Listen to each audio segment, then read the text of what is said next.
कौड़ियों के दाम ले जा, बांदी गुलाम ले जा। रूप देखो, रंग देखो, इसका अंग अंग देखो। चाकर समझो या दाई, पतुरिया मानो या लुगाई, अरे जो चाहे लोग काम, आम के आम गुठलियों के दाम। बोलो। 11 रुपए। अजीत छोड़िए।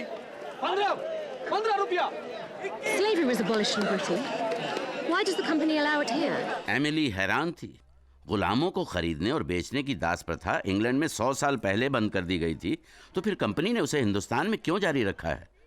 गॉर्डन ने बताया कि कंपनी खुद इन लड़कियों को खरीदकर कोठों पर बिठाती है, गोरे सिपाहियों की तफरीह के लिए। इस तरह फौज में बीमारी भी नहीं फैलती। कोरा माल है कोरा, यकीन नहीं तो मैं अभी पर्दा उठा के दिखाता हूँ। साली कमीनी, चल बोल बोल बोल, अब बोल। जंगली घोड़ी है, एकदम तेज, लेकिन मुंह में लगाम पड़ते ही काबू में आ जाएगी। हट। हाँ जी, आप लोग बोलो बोलो बोलो बोलो बोलो। I think I've seen enough. और कोई है? हाँ, 70 रुपया। 70 रुपया। 80 रुपीस। 80 है कोई माई गलाल? है? अरे जल्दी बोलो, नहीं तो ये माल सिर्फ गोरों का हो जाएगा और सब के सब ताकते रह जाओगे। बोलो। वाह, क्या आंखें हैं। हाय, इनमें तो पूरी कंपनी सरकार डूब जाए। नाम क्या है तेरा? चल खड़ी हो, खड़ी हो, जरा कद काठी दिखा। उधर घूम।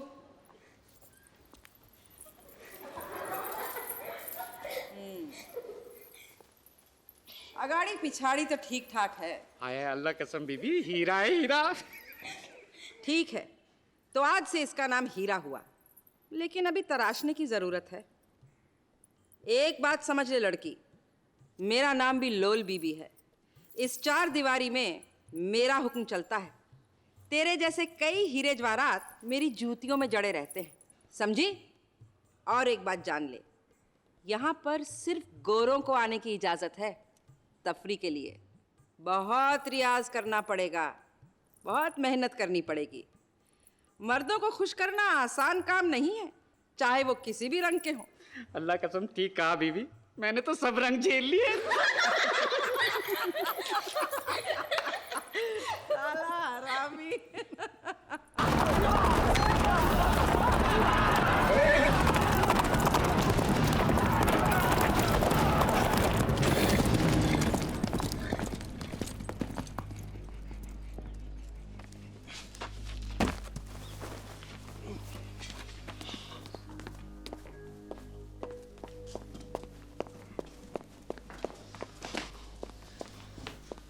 हे भगवान, सती, लेकिन ये तो जिंदा है। बेशक, और जिंदा रहेगी। लेकिन वो लोग इसे छोड़ेंगे नहीं साहब, उनकी इज्जत का सवाल है। इसे वापस कर दीजिए साहब, नहीं तो खून खराबा हो जाएगा। इसी को हाथ नहीं लगा सकता, अब यही कानून है।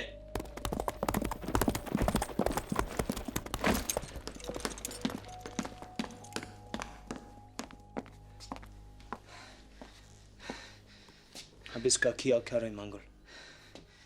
इसके रिश्तेदार तो इसे मार डालेंगे साहब। अब इसका और कोई ठिकाना नहीं है।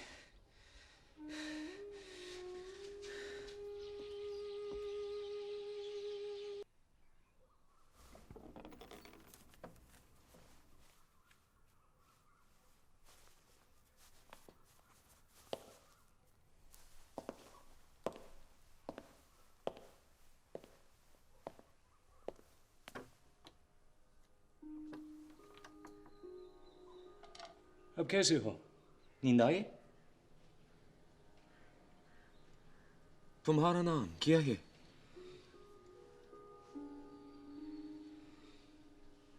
मैं काम पर जा रहा हूं, लेकिन फिक्र की कोई बात नहीं। बाहर सिपाही पैर पर है, तुम्हारी हिफाजत करेंगे।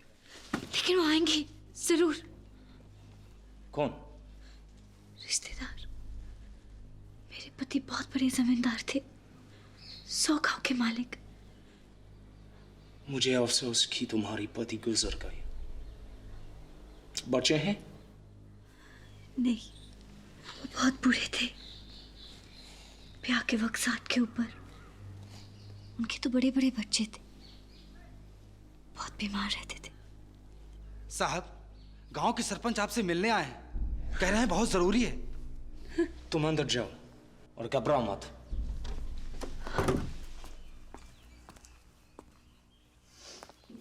साहिब, हमारी इज्जत आपके पैरों पर। मतलब? उस औरत को हमें वापस कर दीजिए, ताकि तुम लोग उसको मार डालो। उसके भाग में यही लिखा है साहिब। नहीं, अब नहीं। जिन बातों को आप समझते नहीं उसमें उलझते क्यों हैं साहिब?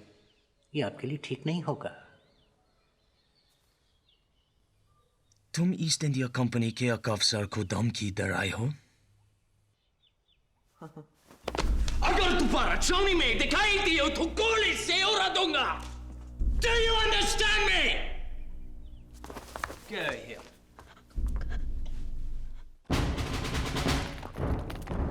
कंपनी में फैले भ्रष्टाचार की जांच करने के लिए आए हुए अफसर मिस्टर लॉकवुड ने एक पारसी व्यापारी सोराब जी के गोदाम पर छापा मारा।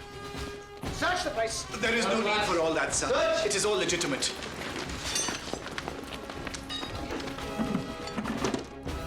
तलाशी के दौरान अफीम बरामद हुई। Sir, look at this. Seal the stock. Arrest this man. Sergeant Major. Mr. Lockwood, you are a man of high powers, but you've been here only a few days, sir. You must try to understand. Mr. Sarabji, you are aware the East India Company has a monopoly on the opium trade. It is obvious you have been indulging in your own private dealings. Mr. Lockwood, I am acquainted with you, British, and I've had dealings for years with the company officials. I will be very proud to make you part of our arrangements. Are you offering to bribe me, you blackguard? Sir, I have the deepest respect for you as a gentleman. I'm simply trying to explain how trade works in India. It could be beneficial to you. You mistake me, sir. I'm here to bury corruption, not to fan it. Corruption is a strong word, sir. It is our custom as Indians to give small gifts. I must quieten your displeasure and pay a fine £300 in gold. Damn your eyes! £3,000? Now? £3,000? India is rich, sir. Sorab जी ने भारी रिश्वत देने की कोशिश की, लेकिन Lockwood नहीं माना। बल्कि उसने सोराब जी से यह भी उगलवा लिया कि वो किस गांव से अफीम खरीदता है। और हुक्म कंपनी सरकार का हर खासो आम को ये इत्तला दी जाती है कि बिना कंपनी सरकार की इजाजत के अफीम की खेती करना, खरीदना या बेचना कानूनन जुर्म है। तुम लोगों ने एक कानून तोड़ा है, इसलिए कलेक्टर साहब के हुक्म से तुम सबकी जमीन और जायदाद सबकी जाती है। लेकिन इसमें हमारा क्या कसूर है? साहब ने बोला उगाओ, हमने उगाया। साहब ने बोला बेचो, बेचा। हमारी जमीन तो मत छीनो साहब, हम कहाँ जाएंगे? रहम करो साहब, भगवान के लिए दया करो।